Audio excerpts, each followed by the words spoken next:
నమస్కారం, సుఖీభవకు స్వాగతం. ఈరోజు సుఖీభవలో మూత్రంలో మంటతో బాధపడుతున్నారా?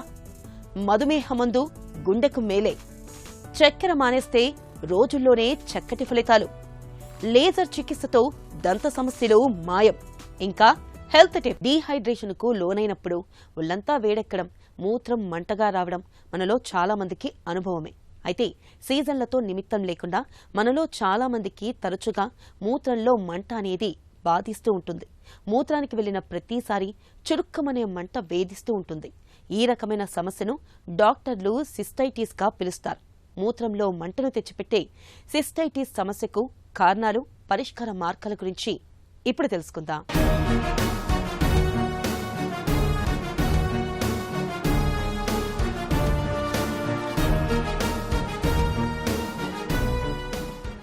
మూత్రంలో మంట మనల్ని బాగా చికాకు పెట్టేస్తుంటుంది. టాయిలెట్కి వెళ్లినప్పుడల్లా తీవ్రమైన మంట, నొప్పి వేధిస్తాయి. మాటిమాటికి మూత్రానికి వెళ్లాల్సి వస్తుంటుంది. మూత్రం సాఫీగా రాదు, పొత్తి కడుపులో చెప్పలేని బాధగా ఉంటుంది. మనల్ని తీవ్రమైన అసౌకర్యానికి గురిచేస్తూ నిత్య జీవితాన్ని దుర్భరంగా మార్చేసే మూత్రంలో మంటకు మూలం మూత్రనాళాల్లో చేరిన సూక్ష్మక్రిములు, అవి తెచ్చిపెట్టే ఇన్ఫెక్షన్లు.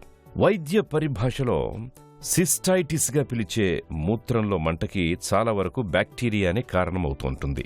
పురుషులతో పోలిస్తే ఇవాళ మూత్రనాళ ఇన్ఫెక్షన్లు స్త్రీలలో చాలా ఎక్కువని చెబుతారు డాక్టర్లు. సిస్టైటిస్ అనే పదాన్ని కామన్గా యూరాలజీ ప్రాక్టీస్లో చూస్తుంటాం అనమాట. యాక్చువల్గా సిస్టైటిస్ అంటే ఒక క్లినికల్ కండిషన్ అండి. ఈ పలానా కండిషన్లో యూరిన్లో మంట ఉందని, ఫ్రీక్వెంట్గా టాయిలెట్కి వెళ్ళవలసి వస్తుందని, పొత్తి కడుపులో నొప్పి వస్తుందని, ఈ మూడు కలిసి ఉన్నప్పుడు దీన్ని సిస్టైటిస్ అంటాం. సో ఇది ఒక జబ్బో లేకపోతే ఒక డయాగ్నోసిసో కాదు. సిస్టైటిస్ అంటే ఇలా ఈ అన్ని మూడు సిమ్టమ్స్ ఉన్నప్పుడు ఉన్న కండిషన్. దీనికి ఇలా పేరు పెట్టడానికి ఒక కారణం ఉందన్నమాట. తరచుగా చాలామంది పేషెంట్స్కి ఈ మూడిట్లో ఏదో ఒక సిమ్టమ్ కాకుండా అన్ని మూడు ఉన్నట్టు వస్తారు. సో ఇలాంటి వాళ్ళకి ఫలానా పద్ధతిలో మనం ఇన్వెస్టిగేషన్స్ చేయటం కానీ, ట్రీట్మెంట్ ఇవ్వటం కానీ ఉంటుంది. ఎందుకంటే ఇలా రావడానికి ఎన్నో కారణాలు ఉంటాయి అన్నమాట. ఆ కారణాలన్నిటినీ కలిపి మనము ఎవాల్యుయేట్ చేసి ట్రీట్మెంట్ చేసినప్పుడు దాన్ని సిస్టైటిస్ అంటాం. మూత్రంలో మంట ఉండటానికి చాలా కారణాలు ఉంటాయండి. సో వీటిని జనరల్గా మనం ఆలోచిస్తే లోకల్గా ఏదైతే యూరినరీ బ్లాడర్లో కానీ, యూరినరీ ప్యాసేజ్లో ఉన్న ప్రాబ్లమ్స్ వలన కానీ వచ్చే కారణాల వల్ల మూత్రంలో మంట ఉండే వాళ్ళు ఉంటారు. Urinary infections, lower urinary tract ఏదైతే యూరినరీ బ్లాడర్ ఉంటుందో, యూరినరీ ప్యాసేజ్ ఉంటుందో, ఇక్కడ ఉన్న ఇన్ఫెక్షన్స్ ఉండేవాళ్ళు కూడా యూరిన్లో మంట, డిస్యూరియా అంటాం అనమాట, ఉండేవాళ్ళు ఉంటారు. సో ఇలా కాకుండా సమ్ టైమ్స్ ఏదైతే లోవర్ యూరినరీ ట్రాక్ట్ స్టోన్స్ అంటాం అనమాట, అంటే కిడ్నీ నుంచి ఏదైతే రాళ్ళు వస్తాయో అవి కింద యూరేటర్స్లో, లోవర్ యూరిటర్లో వచ్చినప్పుడు కూడా యూరిన్లో మంట రావటం వాళ్ళు ఉంటారు. కొద్దిమందికి ఇలా కాకుండా సిస్టమిక్ కండిషన్స్, అంటే షుగర్ ఉండి షుగర్ కంట్రోల్లో ఉండకపోవటం వలన వచ్చే ప్రాబ్లమ్స్, అలాంటి వాళ్ళు కూడా యూరిన్లో మంట అంటారు. ఇవన్నీ కాకుండా అవసరం ఎంతైతే ఉంటుందో అంత నీళ్లు తాగకుండా నీళ్లు తక్కువ తాగటం వలన వచ్చే మంట, డిహైడ్రేషన్ వలన వచ్చే మంట, ఇవన్నీ కూడా యూరిన్లో మంట కాజ్ చేస్తాయి అన్నమాట. సిస్టైటిస్ అనే దాన్ని రికరెంట్గా వస్తుంది, అంటే మాటిమాటికి ఇలా సిమ్టమ్స్ రావటం, మంట ఉండటం కానీ, పెయిన్ ఉండటం కానీ, యూరిన్కి వెళ్ళడానికి ఇబ్బంది ఉందన్నప్పుడు కానీ, ఇవన్నీ కూడా తరచుగా వస్తున్నాయి. వచ్చిన ప్రతిసారి కూడా దానికి ట్రీట్మెంట్ తీసుకోవాల్సి వస్తుందన్న, రిపీటెడ్గా యాంటీబయాటిక్స్ వాడవలసి వస్తుంది అన్న, వచ్చే సిమ్టమ్స్ చాలా ఇబ్బంది కలిగిస్తున్నాయి అన్న, లేకపోతే అన్నిటికంటే ఎక్కువ ఇలాంటివి వచ్చినప్పుడు వాటితో పాటు జ్వరం వస్తుంది, వెనకాల బ్యాక్ పెయిన్ ఇలాంటివి వస్తున్నాయి అంటే ఖచ్చితంగా దానికి వెంటనే డాక్టర్ సలహా తీసుకోవడం చాలా ఇంపార్టెంట్ అండి. సిస్టైటిస్ బారిన పడ్డప్పుడు బ్యాక్టీరియా కారణంగా మూత్రాశయం, మూత్రనాళాల్లో వాపు మొదలవుతుంది. దీంతో మూత్ర విసర్జన సమయంలో మంట, నొప్పి, ఏదో చెప్పలేని ఇబ్బందిగా ఉంటుంది. పదే పదే మూత్రానికి వెళ్లాల్సి వస్తుంది. ఒక్కోసారి మూత్రంలో రక్తం కూడా కనిపిస్తుంటుంది. పొత్తి కడుపులో నొప్పి మెలితిప్పుతున్నట్టుగా ఉంటుంది. సంభోగ సమయంలో నొప్పిగా ఉంటుంది. సిస్టైటిస్ ని తెచ్చిపెట్టే బ్యాక్టీరియా మూలంగా ఒక్కోసారి ఇన్ఫెక్షన్ మూత్రపిండాలకు కూడా పాకొచ్చు. ఇలాంటప్పుడు నడుము నొప్పి, వెన్నులో నుంచి చలి, జ్వరం, వికారం, వాంతులు వంటి సమస్యలు కూడా తోడవుతాయి. ఈ ఇన్ఫెక్షన్ లక్షణాల్లో ఏవి కనపడ్డా వెంటనే వైద్యుల దృష్టికి తీసుకువెళ్లడం అవసరం. మూత్రంలో మంటతో ఎవరైనా పేషెంట్ వచ్చారంటే ఫస్ట్ థింగ్ ఇన్ఫెక్షన్ ఏమైనా ఉందా అని చూస్తామండి. సో యూరిన్ ఇన్ఫెక్షన్ ఉన్నప్పుడు కామన్గా వచ్చే కంప్లైంట్ యూరిన్లో మంట వచ్చేదన్నమాట. సో ఈ ఇన్ఫెక్షన్ ఉందా లేదా చూడటానికి సింపుల్గా CUE అంటాం, అంటే రొటీన్ యూరిన్ టెస్ట్ మైక్రోస్కోపీ చేసి దాంట్లో పస్ సెల్స్ ఉన్నాయా, ఇన్ఫెక్షన్ లాంటిది ఉన్నాయా, బ్యాక్టీరియా ఉన్నాయా చూడటానికి చేస్తాము. రెండోది ఆ యూరిన్ శాంపిల్ని కల్చర్ చేస్తాం అనమాట. అంటే ఇన్ఫెక్షన్ ఉంటే అది ల్యాబ్లో మీడియాలో దాన్ని గ్రో చేసి ఎగ్జాక్ట్గా ఏ బ్యాక్టీరియా గ్రో అవుతోంది, ప్లస్ ఆ బ్యాక్టీరియాకి ఏ మందులు వాడితే పనికొస్తాయి అనేది యూరిన్ కల్చర్ అండ్ సెన్సిటివిటీ అంటనమాట. So first and foremost urine infection ఉందా లేదా, ఉంటే ఎలాంటి ఇన్ఫెక్షన్ ఉంది తెలుసుకోవడానికి యూరిన్ రొటీన్, యూరిన్ కల్చర్ చేస్తాం. ఇంతే కాకుండా ఇన్ఫెక్షన్ ఉంటే ఎంతవరకు ఉంది, అంటే అది లోకల్గానే ఉందా, అక్కడికి పరిమితమైన ఇన్ఫెక్షనా, లేకపోతే బాడీలో అంతా స్ప్రెడ్ అయ్యి వేరే ఆర్గన్స్ ఎఫెక్ట్ అవుతున్నాయా, ఇలా చూడడానికి నెక్స్ట్ స్టెప్ కింద కొన్ని రొటీన్ బ్లడ్ టెస్ట్లు చేస్తాం అన్నమాట. కంప్లీట్ బ్లడ్ పిక్చర్ అని కానీ, CRP లెవెల్స్ చూడటం కానీ, ప్లస్ దీంతో పాటు కిడ్నీ ఫంక్షన్ ఎలా ఉంది ఎస్టిమేట్ చేయటము, షుగర్ ఏమన్నా ఉండి ఇలాంటివి వస్తున్నాయా, ఇలాంటి కొన్ని సింపుల్ టెస్టులు చేస్తాం. మూడోది యూరిన్లో మంట ఉండటానికి ఈ లోకల్గా ఇన్ఫెక్షనే కాకుండా వేరే కారణాలు ఏమైనా ఉన్నాయి. ఫర్ ఎగ్జాంపుల్ ఇన్ఫెక్షన్ ఉండటంతో పాటు కిడ్నీలో కానీ యూరినరీ ట్యూబ్లో కానీ రాళ్ళు ఉన్నాయా, మగవాళ్ళు అయితే ప్రాస్టేట్ పెరిగి దానివల్ల యూరిన్ బ్లాడర్ సరిగ్గా ఖాళీ అవ్వకుండా ఏమైనా ఇన్ఫెక్షన్స్ వస్తున్నాయా, యూరినరీ బ్లాడర్లో వేరే ఏమన్నా ఉన్నాయా, ఇవన్నీ తెలుసుకోవడానికి ఒక అల్ట్రాసౌండ్ చేస్తాం. So usually to start with ఈ బేసిక్ ఇన్వెస్టిగేషన్స్ చేస్తే మనకి most common causes of dysuria, అంటే యూరిన్లో మంట రావడానికి ఏదైతే కామన్ కాజెస్ ఉంటాయో ఉన్నాయా లేదా, ఉంటే ఎంతవరకు ఉంది, అంటే అవుట్ పేషెంట్లో మేనేజ్ చేసుకునే లెవెల్లో ఉందా, లేకపోతే పలానా పేషెంట్కి ఇంజెక్షన్స్ అవసరం ఉండి అడ్మిషన్ అవసరం ఉంది ఏమన్నా ఉన్నాయా తెలుసుకోవడానికి ఈ బేసిక్ ఇన్వెస్టిగేషన్స్ అనమాట. ఈ ఇన్వెస్టిగేషన్స్ ఆధారంగా పేషెంట్ పరిస్థితి ఎలా ఉంది, అంటే పెట్టిన ఇనీషియల్ ట్రీట్మెంట్కి పేషెంట్ రెస్పాండ్ అవుతున్నారా, లేకపోతే ఫర్దర్గా ఇంకేమైనా టెస్టులు అవసరం ఉంటాయా, అడ్మిషన్ అవసరం ఉంటుందా అని తెలుసుకోవడానికి వేరే టెస్టులు తర్వాత చేస్తాం. సిస్టైటిస్ మూలంగా మూత్రాశయంలో వాపు వచ్చి మూత్రంలో మంట సమస్యగా మారినప్పుడు ఈ ఇన్ఫెక్షన్కి ఎంత త్వరగా వీలైతే అంత త్వరగా చికిత్సను ఆరంభించాలి. వైద్యులు చాలా వరకు లక్షణాల ఆధారంగా సమస్యను గుర్తిస్తారు. అయితే నిర్ధారించుకునేందుకు సాధారణ మూత్ర పరీక్ష, మూత్రం culture and sensitivity, cystoscopy, imaging వంటి పరీక్షలు చేస్తారు. వీటిలో ఇన్ఫెక్షన్ ఖచ్చితంగా బయటపడుతుంది. అంతేకాదు, కల్చర్ పరీక్షలో ఆ ఇన్ఫెక్షన్ ఏ రకం సూక్ష్మక్రిమి కారణంగా వచ్చింది, దానికి ఏ రకం మందులు వాడితే సమర్థంగా తొలగిపోతుందో కూడా తెలుస్తుంది. మూత్రనాళ ఇన్ఫెక్షన్లు వచ్చినప్పుడు ఏదో ఒక యాంటీబయోటిక్ వాడేయడం కాకుండా ఖచ్చితంగా ఆ సూక్ష్మక్రిమిని అంతం చేసే రకం యాంటీబయోటిక్నే వాడడం ముఖ్యం. సిస్టైటిస్కు చికిత్స అనేది కారణం బట్టి ఉంటుందండి. సో ఏదైతే మనకి క్లినికల్ కండిషన్, సో ఈ మంట ఉండటం కానీ, ఫ్రీక్వెంట్గా వెళ్ళటం కానీ, యూరిన్ ఏదైతే మనకు ఉంటుందో దానికి ఏ కారణం వల్ల ఇలా వస్తుంది అని. సో సపోజ్ ఇలా ఉండటానికి కారణము ఏదన్నా షుగర్ కంట్రోల్లో ఉండకపోవటం వలన రావటము, అలా లేకపోతే డీహైడ్రేషన్ వలన వచ్చే ప్రాబ్లమ్స్ ఉన్నాయనుకోండి, సింపుల్గా ఈ మెడికల్ కండిషన్స్ కరెక్ట్ చేసుకుంటే సరిపోతుంది. అలా కాకుండా యూరినరీ ఇన్ఫెక్షన్ ఉందనుకోండి, అగైన్ యూరినరీ ఇన్ఫెక్షన్కి యాంటీబయాటిక్స్ అవి వాడతాము. సింపుల్గా చెప్పాలంటే ఎక్కువ ఇబ్బంది లేదు, ఫీవర్ లేదు, నేను ఇంట్లో మేనేజ్ చేసుకోగలుగుతున్నాను, భోజనం చేయగలుగుతున్నాను అనే పేషెంట్కి అవుట్ పేషెంట్లోనే మెడిసిన్స్ పెట్టి పంపిస్తాం. అలా కాకుండా బాగా స్ప్రెడ్ అయిన ఇన్ఫెక్షన్ ఉండి IV ఫ్లూయిడ్స్ కానీ, లేకపోతే ఇంట్రావీనస్ యాంటీబయాటిక్స్ కానీ ఇవ్వాల్సి వచ్చినా, లేకపోతే అసోసియేటెడ్ ఏదైనా కాంప్లికేషన్స్ ఉన్నా అడ్మిట్ చేసి ట్రీట్ చేస్తాం. కొన్ని కారణాలకి ఏంటంటే, ఇప్పుడు ఫర్ ఎగ్జాంపుల్ మగవాళ్ళకి ప్రాస్టేట్ పెరిగిన ప్రాస్టేట్ వలన వచ్చే యూరినరీ ఇన్ఫెక్షన్స్ ఇలా వస్తున్నారనుకోండి, అప్పుడు ప్రాస్టేట్కి చేయవలసిన ట్రీట్మెంట్ అయితే మెడికల్ మేనేజ్మెంట్ కానీ, లేకపోతే అవసరమైతే లేజర్ సర్జరీలు కానీ చేస్తాం అనమాట. సో ఇలా సిస్టైటిస్కి ఏదైతే కారణం ఉంటుందో ఆ కారణాన్ని ట్రీట్ చేయడం అనేది ఏం. సాధారణంగా మూత్రంలో మంట, మూత్రనాళ ఇన్ఫెక్షన్లన్నీ యాంటీబయోటిక్ మందులతో తేలిగ్గానే తగ్గిపోతాయి. అయితే చికిత్స తీసుకోకుండా నిర్లక్ష్యం చేస్తే మాత్రం కిడ్నీలు దెబ్బతినే అవకాశం కూడా ఉంది. అలాగే మూత్రంపై అదుపు తప్పే ప్రమాదము ఉంటుంది. కిడ్నీలో రాళ్లేర్పడే అవకాశాలు ఎక్కువ అవుతాయి. కాబట్టి మూత్రనాళ ఇన్ఫెక్షన్లు సోకినప్పుడు సత్వరమే తగిన చికిత్స తీసుకోవాలి. మూత్రంలో మంట, మూత్రనాళ ఇన్ఫెక్షన్లను నివారించుకునేందుకు తరచూ నీళ్లను తాగడాన్ని ఒక అలవాటుగా మార్చుకోవాలి. నీళ్లు తాగే అలవాటు మూత్రంలో హానికారక బ్యాక్టీరియా కొట్టుకుపోయేలా చేస్తుంది. సంభోగం తర్వాత తప్పనిసరిగా మూత్ర విసర్జనం చేయడాన్ని అలవాటుగా మార్చుకోవాలి. మూత్రనాళ ఇన్ఫెక్షన్లు సోకినప్పుడు పూర్తి కోర్సు యాంటీబయోటిక్ మందుల్ని వాడాలి. ఇలా అన్ని రకాలుగా జాగ్రత్తలు తీసుకోవడం ద్వారా మూత్రంలో మంట, మూత్రనాళ ఇన్ఫెక్షన్లను చాలా వరకు నివారించుకోవచ్చు. హెల్త్ న్యూస్ మీకోసం.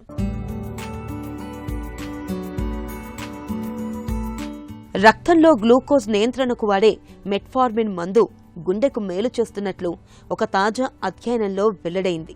గుండె వేగంగా కొట్టుకునే ఏట్రియల్ ఫిబ్రిలేషన్ సమస్య తిరగపెట్టకుండా చూడడానికి మెట్ఫార్మిన్ తోడ్పడుతున్నట్లు శాస్త్రవేత్తలు చెబుతున్నారు. సాధారణంగా విద్యుత్ ప్రచోదనాలు అస్తవ్యస్తం కావడం వల్ల గుండె లయ తప్పి వేగంగా కొట్టుకుంటూ ఉంటుంది. వీరికి గుండె కణజాలంలో కొంత భాగానికి అబ్లేషన్ పద్ధతిలో చికిత్స చేస్తే అసాధారణ సంకేతాలు పుట్టుకురావడం ఆగుతుంది. ఈ చికిత్స చేయించుకున్న వారికి మెట్ఫార్మిన్ మందు సాయం చేస్తున్నట్లు ఇటీవల అమెరికన్ హార్ట్ అసోసియేషన్ సదస్సులో సమర్పించిన అధ్యయనం చెబుతుంది. అధ్యయనంలో భాగంగా ఏట్రియల్ ఫిబ్రిలేషన్ కు అబ్లేషన్ చికిత్స చేయించుకున్న అధిక బరువు ఊబకాయులను నిశితంగా పరిశీలించారు. వీరెవరికీ మధుమేహం లేదు, కానీ 40% మంది ముందస్తు మధుమేహం దశలో ఉన్నారు. వీరిలో మెట్ఫార్మిన్ తీసుకున్న వారికి గుండె వేగంగా కొట్టుకునే సమస్య తిరగబెట్టడం తక్కువగా ఉన్నట్లు తేలడం గమనార్హం. తమ శరీర బరువులో 10% తగ్గిన ఏట్రియల్ ఫిబ్రిలేషన్ తిరగబెట్టే ముప్పు 6 రెట్లు తక్కువగా ఉంటున్నట్లు గత అధ్యయనాలు చెబుతున్నాయి. అయితే మెట్ఫార్మిన్ తీసుకున్న వారు పెద్దగా బరువేమీ తగ్గలేదు. అయినా మంచి ఫలితం కనిపించడం విశేషం. జీవక్రియను ఉత్తేజం చేయడం, వాపు ప్రక్రియను, గుండె చుట్టూ ఉండే కొవ్వును తగ్గించడం ద్వారా మెట్ఫార్మిన్ మేలు చేస్తుండవచ్చని పరిశోధకులు భావిస్తున్నారు. నేటి ఆధునిక జీవనంలో చక్కెర అనేది మనకు పరమ శత్రువుగా మారింది. ప్రత్యక్షంగా పరోక్షంగా అనేక వ్యాధులకు మూల కారణమవుతుంది. అయితే నిత్య జీవితంలో చక్కెర వాడకాన్ని తగ్గిస్తే ఆశ్చర్యకరమైన ఫలితాలు వస్తాయని శాస్త్రవేత్తలు చెబుతున్నారు. ఈ ప్రయోజనాల కోసం నెలలు, సంవత్సరాలు నిరీక్షించాల్సిన అవసరం లేదని, తీపికి కోత పెట్టిన కొద్ది రోజుల్లోనే అవి కనిపిస్తాయని వారు పేర్కొంటున్నారు. చక్కెరను మానేస్తే రోజుల్లోనే చక్కటి ఫలితాలు ఎలా సాధ్యమవుతాయో ఇప్పుడు తెలుసుకుందాం.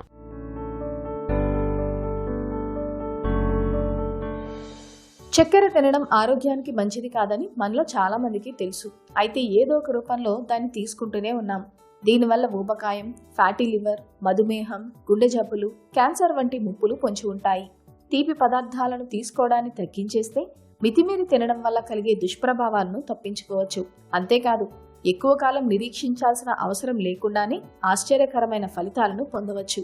అందులో మూడ్ మెరుగుపడటం, చర్మ, దంత ఆరోగ్యం, విషయగ్రహణ సామర్థ్యం, క్రీడా సామర్థ్యం మెరుగుపడటం జరుగుతుందని నిపుణులు చెబుతున్నారు. పండ్లు, కూరగాయల్లో సహజ సిద్ధంగా లభించే చక్కెరలతో పెద్దగా నష్టముండదు. కానీ కృత్రిమ చక్కెరలతోనే మనకు ఇబ్బంది.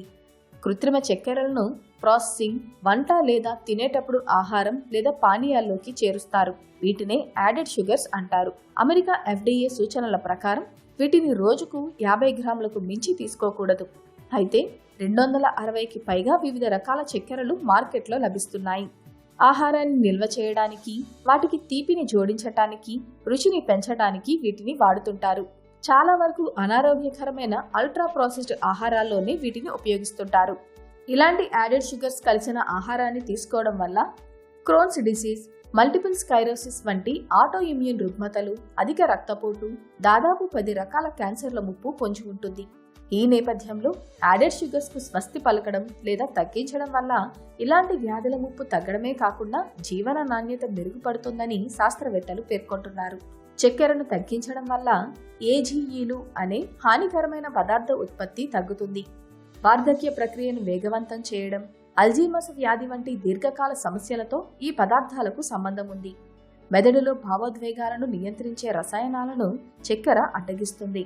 అందువల్ల తీపిని తగ్గిస్తే కుంగుబాటు ముప్పు తగ్గిపోతుంది. ఒత్తిడి కూడా నియంత్రణలో ఉంటుంది. లివర్ స్టీటోసిస్ ఉన్న టీనేజీ పిల్లలు 8 వారాల పాటు చక్కెరను తగ్గించినా వారి కాలేయ ఆరోగ్యం మెరుగుపడినట్లు ఒక అధ్యయనంలో తేలింది. టైప్ 2 మధుమేహం ముప్పు కూడా బాగా తగ్గిపోతుంది. ఏదైనా పరీక్షకు ముందు తీపి తక్కువగా ఉన్న ఆహారాన్ని తీసుకుంటే ఆలోచనల్లో స్పష్టతకు వీలవుతుంది. చక్కెర వల్ల ఏకాగ్రతకు భంగం కలుగుతుందని, మెదడులోని జ్ఞాపక శక్తికి సంబంధించిన గ్రాహకాలను అది అడ్డుకునే ముప్పు ఉందని పరిశోధనల్లో వెల్లడైంది. లేజర్ల రాకతో ఇవాళ సర్జరీల తీరుతిన్నులు పూర్తిగా మారిపోయాయి. కోతలు, కత్తిగాట్లు, రక్తస్రావం, ఇన్ఫెక్షన్ల బెడత ఇవేమీ లేకుండానే చాలా సులువుగా ఆపరేషన్లు జరిగిపోతున్నాయి. పేషెంట్కి రోజుల తరబడి ఆసుపత్రిలో ఉండాల్సిన అవసరం కూడా తప్పింది. లేజర్ మూలంగా అత్యంత ఖచ్చితత్వంతో కావాల్సిన మేరకే కణజాలాన్ని తొలగించగలుగుతున్నారు. దీంతో సర్జరీల సక్సెస్ రేటు కూడా బాగా పెరిగింది. తాజాగా ఇప్పుడు దంత సమస్యల్లోనూ లేజర్లను విరివిగా వాడుతున్నారు. దంతాలు, చిగుళ్ల సమస్యల్ని సరిచేయడంలో లేజర్ చికిత్సలు ఎలా ఉపయోగపడుతున్నాయో డాక్టర్ని అడిగి ఇప్పుడు తెలుసుకుందాం.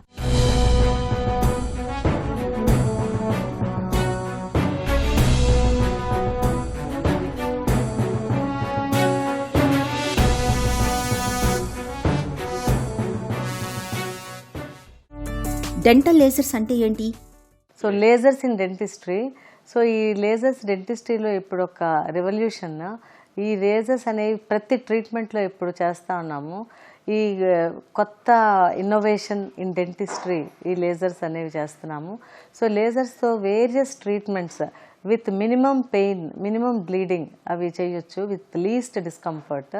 సో చాలా చోట్ల ఇప్పుడు మనం లేజర్స్ అనేది వాడుతూ ఉన్నాం. ఏ దంత సమస్యల్లో ఈ లేజర్స్ వాడచ్చు? సో మనం డెంటిస్ట్రీలో వాడే లేజర్స్ 2 టైప్స్ ఉంటాయి. ఒకటి ఏంటంటే soft tissue lasers, other thing అంటే hard tissue lasers. So hard lasers ఏంటంటే బోన్ కట్ చేయడానికి యూజ్ చేస్తాము, బోన్ అబ్లేట్ చేయడానికి యూజ్ చేస్తాము. ఏదన్నా ఇంపాక్షన్స్ అంటే సర్జికల్ ఎక్స్ట్రాక్షన్స్ చేయాల్సి వచ్చినప్పుడు ఈ హార్డ్ టిష్యూ లేజర్స్ బోన్ అంతా రిమూవ్ చేయడానికి యూజ్ చేస్తాము. అలాగే ఎనామిల్లో క్యావిటీ ప్రిపరేషన్కి, డెంటిన్లో క్యావిటీ ప్రిపరేషన్స్కి కూడా లేజర్స్ అనేది యూజ్ చేస్తాము. సో ఈ hard tissue lasers enamel cut చేయడానికి, బోన్ కట్ చేయడానికి, డెంటిన్లో ఉన్న క్యావిటీస్ని కంప్లీట్గా క్యావిటీ తీసేయడానికి యూజ్ చేయొచ్చు. సో రూట్ కెనాల్ ట్రీట్మెంట్స్ కూడా హార్డ్ టిష్యూ లేజర్స్ అనేది యూజ్ చేస్తాము. సో యూజువల్గా డెంటిస్ట్రీలో వాడే హార్డ్ టిష్యూ లేజర్స్ ఏంటంటే ఈఆర్సిఆర్ అనే లేజర్స్ లేదా ఈఆర్సిపి లేజర్స్, అట్లా వివిధ రకాల లేజర్స్ అనేది మనం డెంటిస్ట్రీలో వాడుతున్నాం.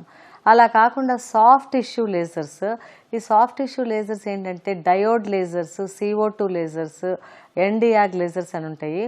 సో ఇవి డెంటిస్ట్రీలో ఎక్కడ వాడతామంటే సాఫ్ట్ టిష్యూ కట్ చేయడానికి, ఏదైనా చిన్న అల్సర్ కానీ చిన్న ట్యూమర్ ఏదైనా ఉంటే సాఫ్ట్ టిష్యూ ట్యూమర్స్ ఈ బయాప్సీ తీయటానికి లేజర్స్ యూజ్ చేస్తాము. తర్వాత గమ్స్, సోలెన్ గమ్స్ ఉంటాయి. కొన్నిసార్లు ఈ గమ్స్ అనేది ఎన్లార్జ్ అయిపోయి ఉంటాయి, ఏదన్నా మెడికేషన్ తీసుకున్నప్పుడు అట్లా ఎన్లార్జ్డ్ జింజివైటిస్ అని కూడా అంటాము. ఇట్లాంటి వాటికి లేజర్తో నీట్గా గమ్ కాంటూరింగ్ అనేది చేయొచ్చు పెయిన్లెస్గా, బ్లీడింగ్ లేకుండా. సో ఈ గమ్ సర్జరీస్, గమ్ కాంటూరింగ్, ఈ హైపర్ ప్లాస్టిక్ జింజేవాన్ని కట్ చేయడానికి ఇట్లా ఈ సాఫ్ట్ టిష్యూ సర్జరీస్ అన్నిటికీ లేజర్స్ యూజ్ చేస్తాము. తర్వాత పాకెట్స్ అని ఉంటాయి. ఆ పాకెట్ అంటే ఏంటంటే టూత్ రూట్కి ఆ గమ్కి మధ్యలో ఉండే స్పేస్ని పాకెట్ అంటాము. సో అది జింజేవల్ పాకెట్ అన్నా అవ్వచ్చు, అది ఎముక అరిగిపోయి పాకెట్ ఫామ్ అయితే పెరిడాంటల్ పాకెట్ అని కూడా అంటాము. సో ఈ లేజర్స్ యూజ్ చేసే జింజేవల్ పాకెట్స్ని కూడా మనం సైజ్ తగ్గించవచ్చు. At the same time periodontal పాకెట్ని కూడా మనము దాని సైజ్ తగ్గించి నార్మల్ కాంటూర్కి తీసుకురావచ్చు. సో ఈ లేజర్స్ అనేవి సాఫ్ట్ టిష్యూ లేజర్స్ డెంటిస్ట్రీలో ఇప్పుడు చాలా వాడుతున్నాము. ఈ గమ్ సర్జరీస్కి, ఫ్లాప్ సర్జరీస్కి, బయాప్సీస్కి అట్లా రకరకాలుగా. సో ఈ 2 లేజర్స్ని బట్టి డెంటిస్ట్రీలో చాలా వరకు మనం చేస్తూ ఉన్నాం. సో కొన్నిసార్లు ఏమవుతుందంటే పళ్ళ మీద క్రౌన్స్ కానీ బ్రిడ్జెస్ కానీ ఉంటాయి. ఈ క్రౌన్స్, బ్రిడ్జెస్ ఉన్నప్పుడు లేజర్తో మనం కటింగ్ అనేది చేయలేము. సో లేజర్స్ అక్కడ యూజ్ చేయడానికి పనికిరాదు. At the same time small cavities అయితే లేజర్స్ యూజ్ చేయొచ్చు, కానీ లార్జ్ క్యావిటీస్ ఉంటే కనుక లేజర్తో కొంచెం ప్రాబ్లం అవుతూ ఉంటుంది. తర్వాత బాగా ఇన్ఫెక్టెడ్ కెనాల్స్ ఉన్నా కూడా లేజర్తో కొంచెం ఇబ్బందిగా ఉంటుంది. ఈ టూత్ రూట్ ఫార్మేషన్ అవ్వనప్పుడు లేజర్స్ అనేది వాడటం కొంచెం ఇబ్బంది. కాబట్టి complete tooth formation, root formation కూడా అయినప్పుడే లేజర్స్ వాడితే మంచిది. అంతకన్నా ఇంకా లేజర్స్ కాంట్రా ఇండికేషన్ ఎక్కడా లేదు. లేజర్స్ సురక్షితమైనవేనా? సో ఈ లేజర్స్కి చాలా అడ్వాంటేజెస్ ఉంటాయి. ఇది ఒక లేటెస్ట్ రెవల్యూషన్ కాబట్టి దాని అడ్వాంటేజెస్ దానికి ఉంటాయి. సో ఫస్ట్ది ఏంటంటే పెయిన్లెస్ ఉంటుంది ఎనీ ప్రొసీజర్. క్యావిటీ ప్రిపరేషన్కి మనం సెన్సిటివిటీ అనేది ఉండదు. తర్వాత ఆ సౌండ్ అనేది ఉండదు, మామూలుగా మాన్యువల్గా చేసే సౌండ్ అనేది ఉండదు పేషెంట్కి. ఆ పేషెంట్ యాంగ్జైటీ అనేది కూడా చాలా వరకు ఉండదు. తర్వాత ఎప్పుడైతే మనం ఫ్లాప్ సర్జరీస్, గమ్ సర్జరీస్ చేస్తామో బ్లేడ్ వర్సెస్ లేజర్, ఈ బ్లేడ్ ఏంటంటే కంప్లీట్గా మనకి అది ఒక ఎనస్థీషియా ఇచ్చి బ్లేడ్తో కట్ చేయటము, అక్కడ బ్లీడింగ్ రావటము, తర్వాత పోస్ట్ ఆపరేటివ్ పెయిన్ ఉంటుంది, పోస్ట్ ఆపరేటివ్ స్వెల్లింగ్ ఉంటుంది. సో ఇవన్నీ లేజర్తో చేస్తే తక్కువ ఉంటాయి. సో ఎందుకంటే అక్కడ బ్లీడింగ్ అనేది ఉండదు, ఎక్కడికక్కడ టిష్యూ అంతా మనం అబ్లేట్ చేసుకుంటూ వెళ్ళిపోతుంటాం కాబట్టి. తర్వాత ఈ గమ్ పాకెట్ రిడక్షన్ వీటన్నిటికి కూడా లేజర్స్ చాలా హెల్ప్ఫుల్గా ఉంటాయి. వేరాజ్ బ్లేడ్తో అయితే కనుక మనకి అంత పాకెట్ రిడక్షన్ యాక్యురసీ తక్కువ ఉంటుంది. అట్లా లేజర్స్కి చాలా అడ్వాంటేజెస్ ఉన్నాయి one compare to the manual technique. Lasers వల్ల ఏమైనా దుష్ప్రభావాలు ఉంటాయా? సో లేజర్స్ డిసడ్వాంటేజెస్ ఏంటంటే దానికి ఒక పెద్ద ఎక్విప్మెంట్ కావాలి, వెరీ ఎక్స్పెన్సివ్ ఉంటుంది. So laser equipment very expensive ఉంటుంది. తర్వాత దానికి ఒక పర్సనలైజ్ ట్రైనింగ్ ఉండాలి లేజర్స్లో. ఎవరు పడితే వాళ్ళు లేజర్స్ చేస్తే దానివల్ల సైడ్ ఎఫెక్ట్స్ ఎక్కువ వస్తూ ఉంటాయి. కాబట్టి ప్రాపర్ ట్రైనింగ్ లేజర్స్లో ఉన్నప్పుడు లేజర్స్ అనేది చేయాలి. సో దానికి ఎక్విప్మెంట్ ఎక్స్పెన్సెస్, దానికి ప్రాపర్ ట్రైనింగ్ ఎక్స్పీరియన్సెస్ ఇవన్నీ చాలా ఎక్స్పెన్సివ్ అవుతూ ఉంటాయి. కాబట్టి అదే క్యావిటీ నువ్వు మాన్యువల్గా చేస్తే కన్నా లేజర్తో చేస్తే 3 to 4 times ఎక్కువ ఉంటుంది. అది మెయిన్ డిసడ్వాంటేజ్. తర్వాత laser is more time consuming than normal manual ఇది. సో మాన్యువల్గా మనం కట్ చేస్తే క్యావిటీ ప్రిపరేషన్ చేస్తే ఫాస్ట్గా అవుతుంది compare to laser. So second thing ఏంటంటే లేజర్ అనేది మనం ఎక్కడ చేస్తామో, ఫర్ ఎగ్జాంపుల్ మనం ఏ గమ్ కట్ చేస్తామో అక్కడే ఫోకస్ అవుతూ ఉండాలి దాని రేస్ అన్ని. ఆ చుట్టుపక్కల ఎక్కడ పడితే దాని గురించి లేజర్ కొంచెం ఎఫెక్ట్ చేస్తుంది మిగతా టిష్యూస్ అన్నిటిని కూడా. తర్వాత లేజర్స్ వాడేటప్పుడు కంపల్సరీ ప్రొటెక్టివ్ ఐవేర్ అనేది పెట్టుకోవాలి patient as well as the person who is using the lasers. So ఈ ప్రొటెక్టివ్ ఐవేర్ అనేది depending upon the wave length of the lasers పెట్టుకోవాలి. సో కొంతమంది రొటీన్గా ఒకే ఒక ఐ గ్లాసెస్ వాడుతూ ఉంటారు, బట్ అది తప్పు. మనం వాడే లేజర్ వేవ్ లెంత్ని ఆ ఐ గ్లాసెస్ మ్యాచ్ అవ్వాలి, అప్పుడే అది ఎఫెక్టివ్గా ఉంటుంది, లేదా ఐ ఎఫెక్ట్ అయ్యే ఛాన్సెస్ ఉంటాయి. సో లేజర్స్ వాడుతున్నప్పుడు ప్రొటెక్షన్ ఆఫ్ ద ఐస్ చాలా మ్యాండేటరీ. ఐస్ని మాత్రం చాలా జాగ్రత్తగా చూసుకోవాలి. అట్ ద సేమ్ టైం మనం లేజర్ స్మోక్ని మొత్తం ఈ సక్షన్ చాలా పవర్ఫుల్ సక్షన్ పెట్టుకుని దాని నుంచి వచ్చే ఫ్యూమ్స్ అన్నీ తీసుకుంటూ ఉండాలి, ఎందుకంటే అవి మళ్ళీ ట్రామా కాజ్ చేస్తూ ఉంటాయి. తర్వాత లేజర్ మనం ఏ పార్ట్ అయితే చేస్తామో అక్కడే ఫోకస్ అవ్వాలి, చుట్టుపక్కల ఎక్కడ పడుకుంటే పర్సనల్ ట్రైనింగ్ అయితే కంపల్సరీ ఉండాలి. అట్లా లేజర్స్ని చాలా జాగ్రత్తగా వాడినట్టయితే చాలా మనం డిసడ్వాంటేజెస్ని అడ్వాంటేజెస్ కింద కన్వర్ట్ చేసుకోవచ్చు. దంత వైద్యంలో లేజర్ వాడకం అనేది పేషెంట్కి బాగా అనుకూలమనే చెప్పుకోవాలి. కోతలు, కుట్లు, గాయాలు, రక్తస్రావం, ఇన్ఫెక్షన్ల బెడద లేకుండా ఇవాళ లేజర్ సాయంతో చాలా సులువుగా దంత సమస్యలను నయం చేసుకోవచ్చు. ఇక ఈ రోజు కార్యక్రమాన్ని ముగించే ముందు ఒక చిన్న చిట్కా మీకోసం. చలికాలంలో జలుబు, ఒళ్ళు నొప్పులతో బాధపడుతున్నప్పుడు ఒక కప్పు గోరువెచ్చటి నీళ్లలో ఒక చెంచాడు మెంతులు వేసుకుని తాగండి. ఒళ్ళు నొప్పులు, జలుబు బాధల నుంచి మంచి ఉపశమనం దొరుకుతుంది.